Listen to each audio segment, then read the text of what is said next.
Hello everybody and welcome to another episode of Box Office Talk. This is the show where I break down what happened at the box office, see if my predictions for the top 5 are correct, then make predictions for next week's top 5. So let's get right on into it. Last week I predicted the number 1 would be Fast X, number 2 would be Guardians of the Galaxy Volume 3, number 3 would be the Super Mario Bros. Movie, number 4 would be Book Club The Next Chapter, and number 5 would be Evil Dead Rise, and I got all 5 of my predictions right for this weekend. Pretty easy as far as guessing goes. Like here's the beginning of the shout-outs right now. A lot of people got this right. Some people were flip-flopping between like, well, maybe Book Club will drop drastically, or maybe that and Evil Dead will swap places. Not bad guesses, obviously, but you didn't get it right this weekend, so congratulations to all those who did. Let's move on to what actually happened in the top 10. Number 1 is Fast X. Now, obviously, as I always say now with these big blockbuster movies, the second weekend, seeing how it holds over, is going to be much more interesting. But I think already in its debut weekend, it's pretty interesting as well. So let's first talk about the domestic number. It made $67 million on its opening weekend. Now you might be wondering, is this too low? Is it too high? Like, not too high, I guess, but like, is it really high? You know, what is this as far as the Fast and the Furious movies go? Well, it has this opening of $67 million. It's $3 million below Fast and the Furious 9's opening, so that movie opened with $70 million, and you gotta remember, 2 years ago, people were still technically, like, people were still transitioning into, you know, can we go back to the theaters, you know, are we all healthy, are we all getting vaccinated, can we all go, you know, so, you know, the fact that this movie, now that we're in 2023, and this movie has an opening $3 million below that, it's actually kind of, you know, I guess like it's all right, kind of holding the same kind of audience, but it's also like maybe the number should be higher since we're, you know, not as scared to go back to the theaters this time around, you know what I mean? But it does have an opening $7 million higher than Hobbs and Shaw, $10 million over Too Fast, Too Furious, and $20 million over the original, so there's that. So it's the fourth worst opening for the entire franchise, because literally everything else is like way higher. It's in the top 5 lowest opening weekends, but it's not the lowest. You know, you can't dip below, you know, the original entries. You know what I mean? That's kind of, you also can't even dip under Hobbs and Shaw, I think. I think that's the rule. You know what, guys? I'm a stupid moron. I'm gonna keep this in the final edit, but I forgot to look at Tokyo Drift's opening weekend, so technically it's the number 5 worst. So still in the top 5 lowest one. It has an opening $44 million higher than Tokyo Drift. Tokyo Drift is the worst, so you can't get lower than that. You can't get lower than the original, or Too Fast, Too Furious, or Hobbs and Shaw at this point. You know what I mean? So it's like, okay, a little below F9, but still kind of riding the same kind of wavelength. Okay, as far as like the first kickoff of like an end trilogy, and this budget is $340 million. Maybe not the best opening in the world, but I mean domestically it has already outgrossed the entire run of Tokyo Drift by $5 million. It still has $60 million to go until it gets to Too Fast, Too Furious, but obviously since this had a higher opening than that, we'll see it outgross that in a little bit. So domestically, if you're just looking at the domestic numbers, not looking too bright, you know, maybe they can get one more movie, but how can you see this, you know, sustaining an entire like 2 other more movies if what Vin Diesel said is true? They are going to make a trilogy out of this finale. But worldwide, having an opening of $318 million isn't too bad. Like, that's $22 million off of the $340 million budget, but it does at least show promise of like, okay, they could probably double that. I'm pretty sure they're definitely going to need way more than that, though. They're probably like, you know, to break even with a budget like this, who knows what they're, and you know, like I always often say too, with some of these budgets, who knows what they're not telling you, how much they actually did spend, you know, because some of the numbers are like very exact and you've seen it many times before, and there's, you know, you always hear stories about like, here's the stuff they didn't tell you they spent, you know, marketing budget is blah, blah, blah. So maybe they need to crack $1 billion to even break even. Maybe that's not the case. Maybe they do just need to double it.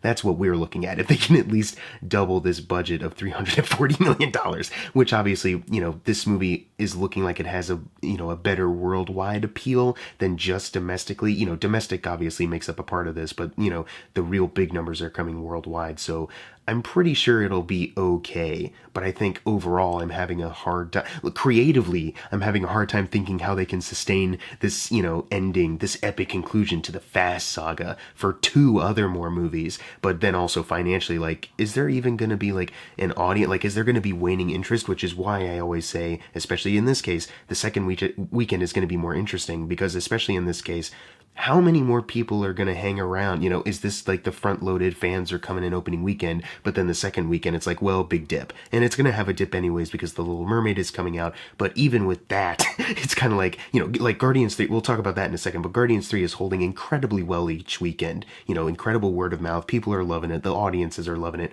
And then there's Fast X, which has its fans. People have criticized it before. The Rotten Tomatoes score is kind of mixed. You know what I mean? Like last time I checked, it's in the 50s. So people will obviously take notice of that.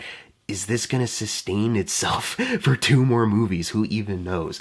Sorry, let's go over the worldwide stats for this. It already outgrossed Tokyo Drift's entire worldwide run and by 161 million, and the original films by 112 million, and Too Fast, Too Furious by 82 million dollars. Now it needs 41 million until it outgrosses the 4th movie, Fast and Furious. So, you know, it's going to outgross some of these other movies. It's going to get high up there, you know. Not too high up there, I think. Maybe. I don't know.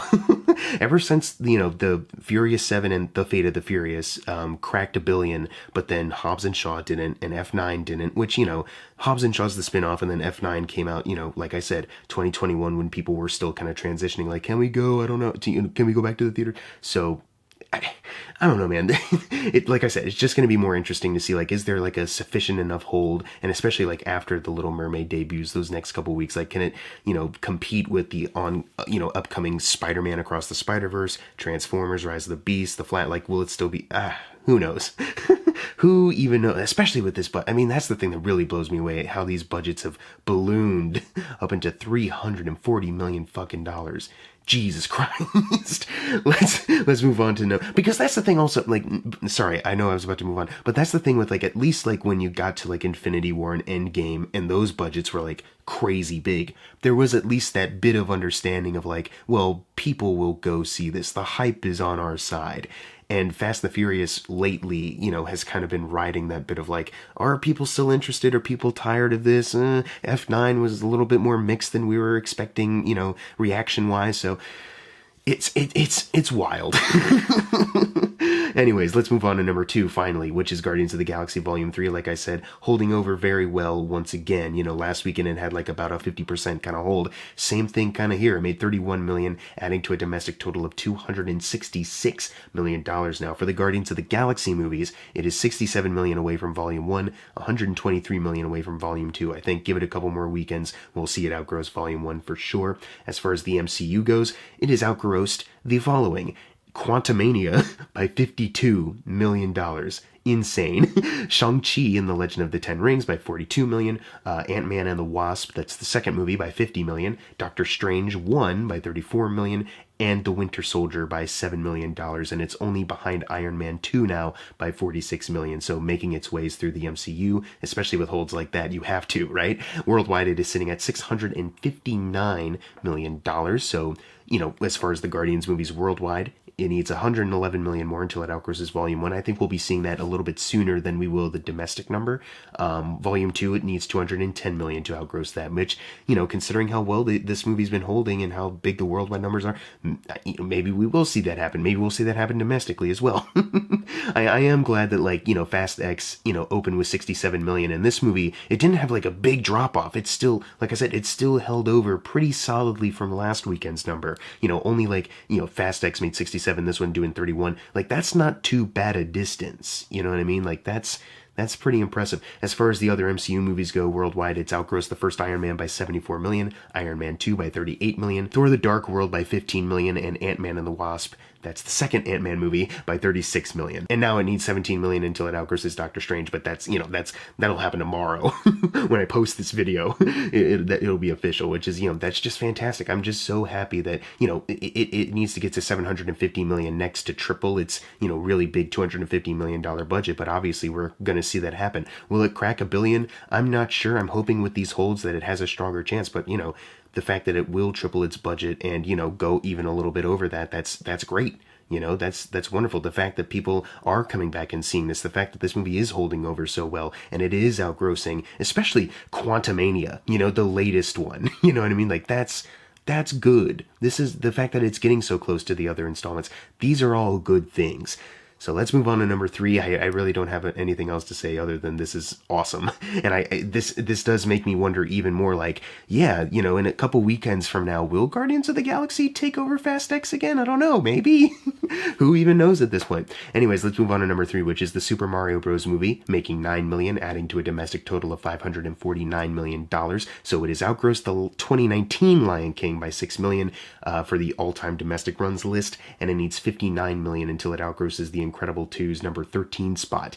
And the number is getting making $9 million this weekend, and it needs 59 for Incredibles 2. It's looking maybe a little bit less likely, especially since, like I said, next weekend's The Little Mermaid, then Across the Spider-Verse, then Transformers, and then The Flash, all these other things. So it's looking maybe a little less like this might be where it stops as far as the all-time domestic list. But still, what a run for this movie. Making 5 times your budget, that's pretty impressive. And then, that's just domestically. Worldwide, sitting at $1,238 million. That's outgrossed Iron Man 3 by $23 million and Fate of the Furious by $26 million on the all-time worldwide list, and it only needs $4 million until it outgrosses Incredibles 2 here, and then it's like the number 21 highest grossing worldwide run, so it's obviously going to get that $4 million, and it's inching closer to at least cracking the top 20, which is, that is a pretty good milestone, better than top 30 or top 25, so yeah, this just continuing great numbers. Doesn't matter if it, doesn't outgross another high-grossing movie. Like, it's already done enough. So I have nothing else to really add. Let's move on to number 4, which is Book Club: The Next Chapter. Yeah, not really holding over the greatest. I think I saw it had like an exact 50% drop, which expected. I'm not really.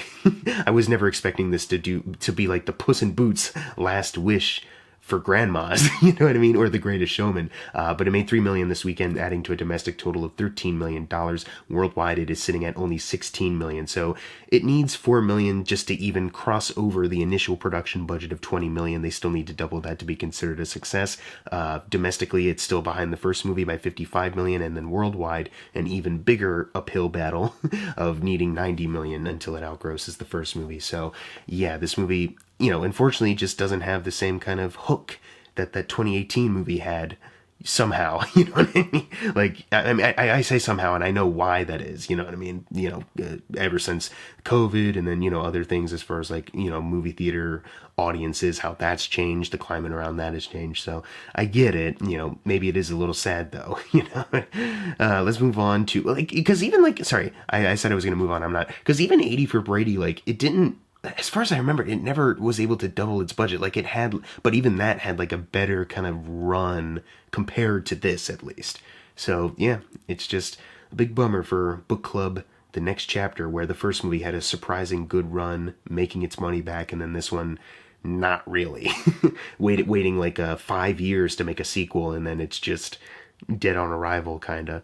Number 5 is Evil Dead Rise, making $2 million, adding to a domestic total of $64 million, and worldwide it is sitting at $141 million, so that's $9 million until it gets to $150 million worldwide, which is a pretty good milestone to reach, especially for this budget of $19 million. I don't think I've ever mentioned in the last couple weeks of talking about it, I'm pretty sure it hit premium video on demand fairly recently. But it's still in the top 5 right now.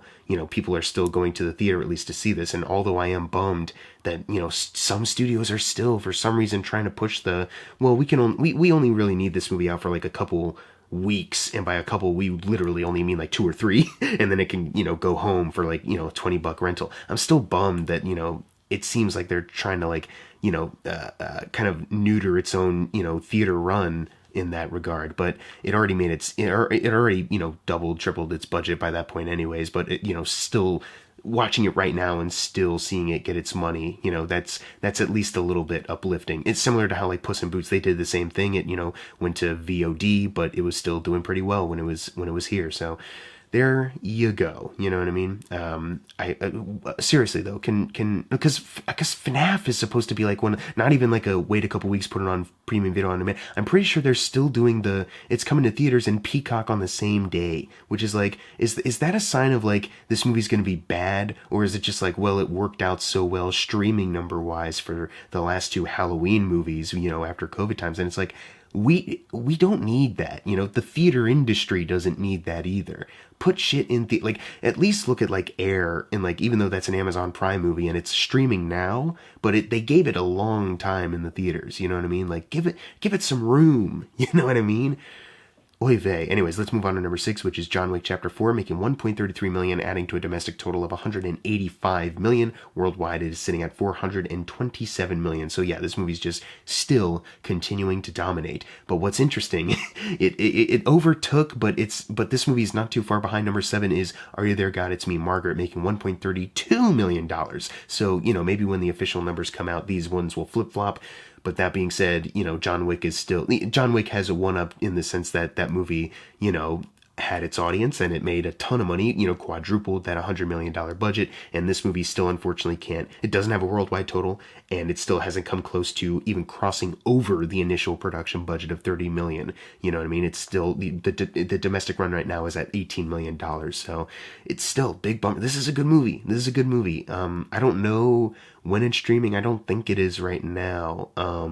You know, hopefully, you know, like I say a couple other times, like I guess D&D or like a Shazam, at this point, it finds a second life on streaming. This is one that really deserves it. Number 8 is Hypnotic, one that doesn't deserve maybe a second life on streaming. It made 125,000. We're already in the 100,000 ones right now, which adds to a domestic total of $4 million. It has outgrossed for Robert Rodriguez, his first film, El Mariachi, by $2 million, and it's a couple 100,000 over 4 rooms, the one that was like the collaboration with him, Tarantino, a couple other people, and now it's $4 million behind Machete Kills, which you know, as much as like that should be like an easy thing to clear, that 8 million domestic run, I don't think Hypnotic is going to have that, you know, making only 125,000 this weekend. Yeah, I don't think so. Which, you know, bummer. They spent $65 million on this, but also that movie kind of sucked. So let's move on to number 9, which is BlackBerry, actually sneaking in here, which is a movie that I think more people should see, but I don't think it had the greatest marketing push in the world, which is a big bummer. It's a really good movie, making 525,000, adding to a domestic total of 1.2 million, and this is on a budget of 5 million, so it doesn't look like a success, probably because it isn't. But, you know, if you ever get a chance to see this movie, especially if it's streaming, you know, give it that streaming boost. You know, like it's worth your time. It's not like Air, you know what I mean? It's not like, look at us invent this thing and how we overcame these obstacles and we're really great people. It's kind of like, yeah, we're making a movie about a product, but, you know, look at these terrible people, specifically one person, and also how, you know, that kind of, you know, greed and like, you know, a career trajectory can really change and alter a person who just wanted to do something great, and how they become a horrible monster. It's a really good movie. Please check it out. And Glenn Howerton is wonderful in it.